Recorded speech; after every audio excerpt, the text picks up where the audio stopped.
Untuk meningkatkan pelayanan kepada pelanggan, perusahaan daerah air minum Tirtamusi Palembang akan menambah kapasitas distribusi air bersih sebesar 250 liter per detik dengan segera mengoperasikan instalasi pengolahan air Ogan 2 pada bulan Juli mendatang. Direktur Utama PDAM Tirtamusi Palembang Andi Wijaya mengatakan, saat ini kemampuan kapasitas produksi air bersih PDAM Tirtamusi sebesar 4.000 liter per detik, sementara permintaan air bersih untuk seluruh pelanggan mencapai 4.400 liter per detik.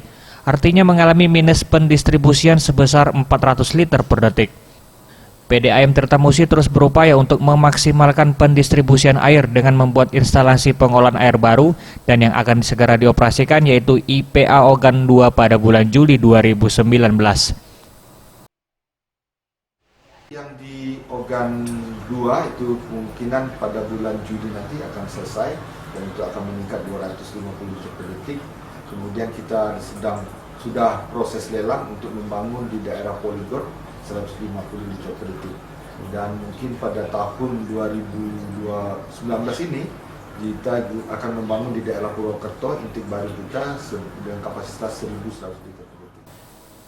Setelah dioperasikannya IPA Ogan 2, PDAM Tirtamusi selanjutnya akan menambah IPA baru, yaitu IPA di Poligon dengan kapasitas 150 liter per detik, serta pembangunan IPA Gandus di tahun 2019 ini dengan kapasitas 1.100 liter per detik.